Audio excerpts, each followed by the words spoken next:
Ever since the day that you went away, you went away.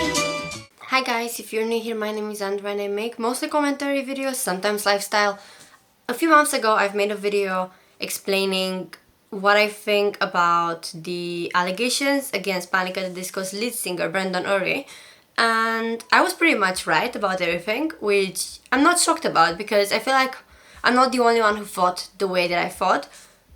That video got quite a lot of attention, a lot more than I expected for a channel my size, so I decided I'm gonna make a second part discussing what Brendon has recently said, so we can put this whole thing to rest, because I have also received some hate comments from people who didn't even bother to watch my video, in which I clearly said that I think that Brendon is innocent but Zack is not, and Brendon is being complicit if he doesn't fire Zack. That is literally what I said, and I was 100% right, so I don't understand people who don't watch the video and they just say that I'm accusing Brendon when I clearly did not do that. But I thought if I make this video, we can like just relax and everyone can decide individually if they still want to support Panic at the Disco or Brendon individually or not.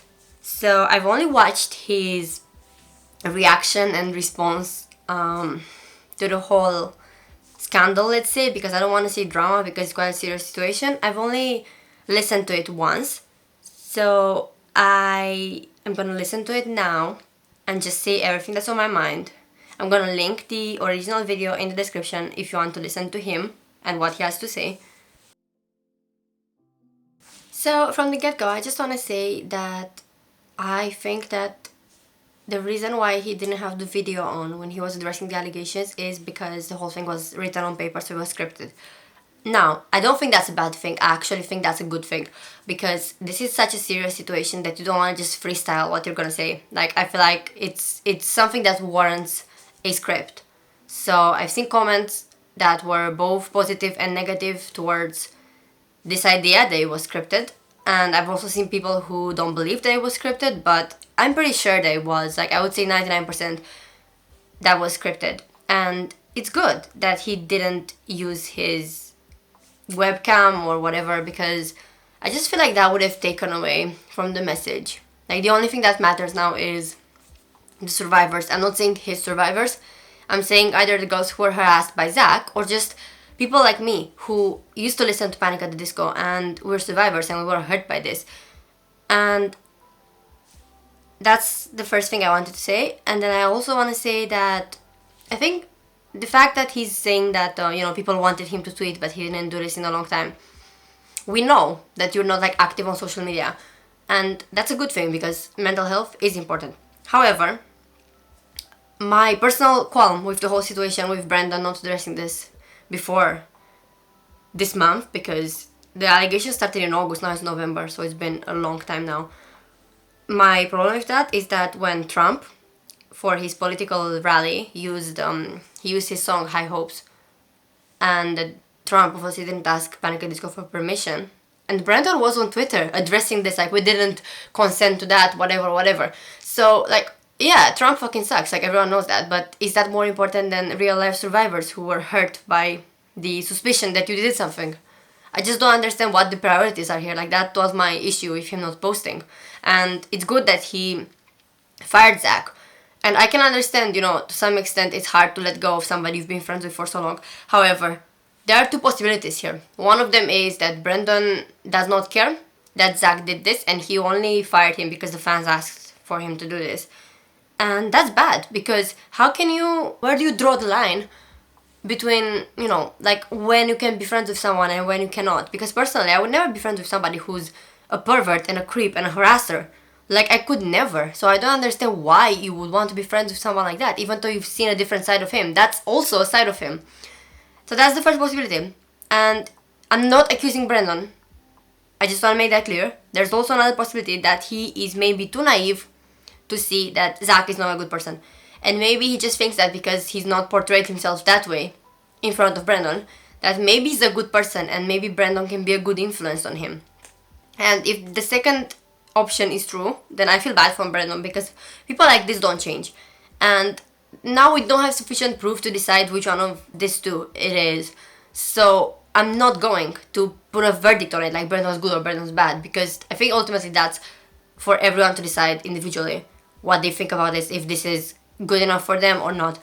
But the thing is, I just think both options are not like sufficient to excuse being friends with someone like that. But at the same time, if it doesn't affect us, like I've been to a Panic at Disco concert. Well, I worked in an arena, so I was going to the concert as part of my job, but I pretty much got to see the whole thing, and it was amazing. Like it made me very, very emotional. That's what kind of made me reconnect with them, because I haven't listened to them in years up until that point. And I think that for some fans, it's gonna be sufficient that they don't see Zack at the concert, that he doesn't interact with them. And I've also seen conspiracy theories, which, guys, please don't do that, because that's unnecessary. You're never gonna get a confirmation for this, so why are you like overthinking it so far? I've seen people saying that Zack probably still works with the Panic at the Disco, like the record label that it's under, but that he's not working in a position where he can interact with fans. And if that is true, it's really bad, but you cannot prove it. So why are you like putting this forward, just to kind of create more doubt amidst the group of fans? Or I don't understand the purpose of that. Like, it's not good. It's creating drama that is not necessary. So please, no conspiracy theories. We're just discussing the material, which is his 3-minute or 4-minute video addressing the situation. Do I think that him saying that he's fired Zack is sufficient? In a way, but I also think that Brendon should have publicly apologized to the people that were wronged by Zack, being the people who put forward the allegations, as well as the band member and his wife who was harassed by Zack personally. Like, you should just apologize and actually use their names, like name drop them, not just be like, I'm sorry to the fans, whatever. No, that's not enough, because you know who was affected by this and you know that person in real life, so you should have just apologized. I hope he did this behind the scenes, but I still think it should have been done publicly, because the whole situation was a situation that was being made public. And guys, if you heard the noise in the background, it's fireworks, because my neighbors are insane, so just ignore that. I think that Brendon also saying that for their future staff members, that they're gonna have extra training on the importance of not harassing your fans, even though that should be common sense. Like, you shouldn't need training for this, but unfortunately we live in a world where women are always victims of everything, and we can't walk on the streets being safe, so, you know, it's necessary. And I appreciate that he's doing that. That's like an extra step that needs to be taken, because that way these people cannot say that, oh, well, we didn't do this, we were just being friendly or whatever, because no, when you cross a line, you cross a line, and it should be clear where the line is. So I expect that to be a good change and something in a good direction, and I think that is like a good way to approach it. I think it's great that he's told us that they're doing this behind the scenes so that fans can feel safer about going to his concerts after the pandemic is over. I also like that there was a part of his stream in which he said something like, I've had anxiety for a long time, and that should have made it easier for me to see that what Zack was doing is inappropriate and it could cause other people anxiety. So usually people use this kind of stuff like mental health as an excuse for their actions, but in Brendon's case, in this particular instance, he's used his anxiety as something to kind of criticize himself with, because if he has this position in which he understands what anxiety is like, he should have seen it in other people as well. So I like that. I like that he's using his mental health as a way to take accountability instead of a crutch, as so many other people do, especially influencers. Okay, so the last part of this bit in the stream, it was him addressing his allegations, like the ones against him personally. And I feel like, although I never believed that he was guilty, I don't feel like he addressed them for long enough. I feel like the ones with Zack, he spent a lot more time explaining the situation with Zack rather than the situation with himself. And I don't know why that is, because I feel like the Brendon ones, if they were true, although as I said, I didn't believe they were true, but if they were, they would be way more severe than just like harassment at a concert. I'm not saying harassment is good, obviously. That's still like really, really serious. But rape is like next level serious. And I just feel like he didn't like spend enough time explaining it.